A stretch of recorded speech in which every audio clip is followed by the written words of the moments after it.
Well, of course, if they're not losing weight, of course, that would be the first thing to ask them is if they've had any change in their lifestyle, have you been, you understand that it takes a while for the products to work. They're not going to work overnight. You have to give them, 2 to 3, because you start out at a half a dose your first week. You're only going to be on the full dose the second week, so it's going to take some time. And depending on what you've been eating the week before, it could be like what you've been eating the 2 weeks before that might have disrupted and caused a little bit of weight gain. And then understanding that, it could be fluid, because your body fluid, it goes up and down, can go up 4 pounds day to day. And people should not be weighing every day if they're doing that. I'd say cut it out, maybe check once a week. And what they really should be checking is their measurements, because of all the reports we're getting that people are losing inches and not losing weight, or maybe even gaining a little, but losing inches. And so I think those are the things to emphasize. And I think we have to let people understand that this is not going to be an overnight success. I mean, how many years did it take for them to gain the weight and get to where they are? And so we know that in the study, point back to the study. Listen, we have a 12-week study. We know what happened in this 12-week study.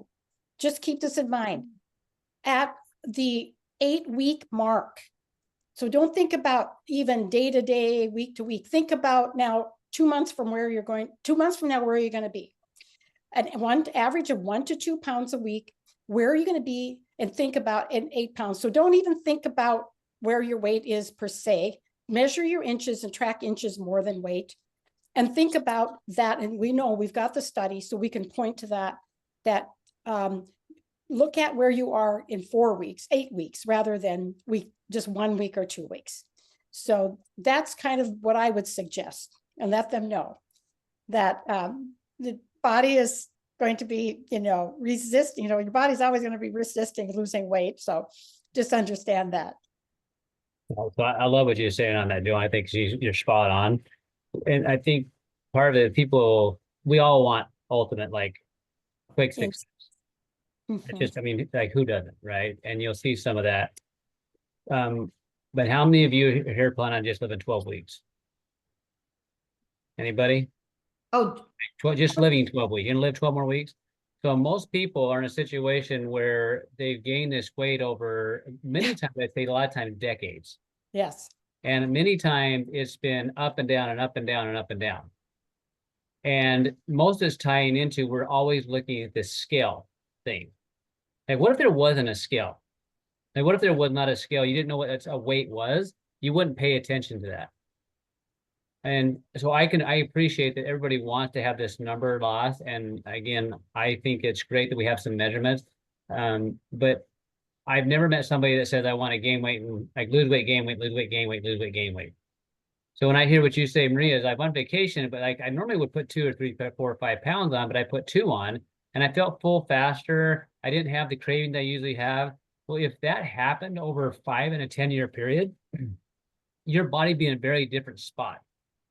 And so I definitely want people to have this expectation that this is going to change the hormones. It's going to change the way you feel about your food and about yourself, because we know that's what it does in the study. And so I want you to measure inches and monitor that. If you want to do the scale, great, but pay attention to how you feel, how you function, how you sleep, those other things that I would say are more health-based. But if you're one of those individuals that has gained weight, and that's the only measurement that you have, you might have missed some of the most important parts. Let's just say you gain 2 pounds, but then you look on your scale and you actually lost 2% of body fat and gained 2 pounds of muscle. Like, that can happen. And so I just help people have that perspective, is like, ultimately, what do you want from this? Is this a short-term game? Are you like just trying to lose a couple of inches and pounds for a wedding coming up? Or is this more of, hey, I really want to have my body function ideally? Because if we do that, you're going to have that success if you stick with it. Because this is changing how your body's hormones work to where you will start changing metabolism, which means you're going to gain muscles and lose inches. I love just to follow up with that too, Brett, I think that, with your customers, they probably maybe won't do all of these multiple measurements, like measure your chest, measure your hips, measure this. If you can just get them to track their waist circumference, guys, because that's where it's going to probably show up the most, is in their waist, because our products are targeting that visceral fat, and that is probably the most. And we all know, if you know about metabolic syndrome, and that visceral fat is that toxic fat that increases your risk of some horrible chronic diseases. And so even if they can lose around, just track that waist circumference, guys, just have them do that, if nothing else, and say, hey, yeah, it'd be great, on the scale, we want you to track that maybe after 2 weeks, maybe after a month, but really have them do that waist circumference. In fact, I ran a program, Nikki and I did, at the Heart Hospital, and we were trying to produce outcomes and the success of this program, of which we had implemented. And the only indicator and the whole success of the program was the waist circumference. Okay, so just remember that, okay? The waist circumference. Have them measure their waist and track their waist. Yeah, and Keep it simple. Keep it human simple. human nature is to compare.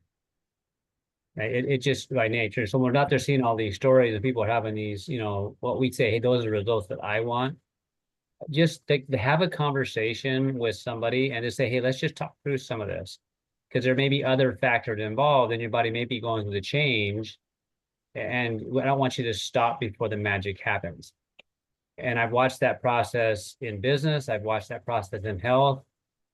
We just don't want you to stop before the magic happens, where your body starts doing the things it's designed to do. Because I hear some people say, you know what, once they hit 40 or hit 45 or hit 50, it's not a magical number. It has to do with metabolic function and cellular activation.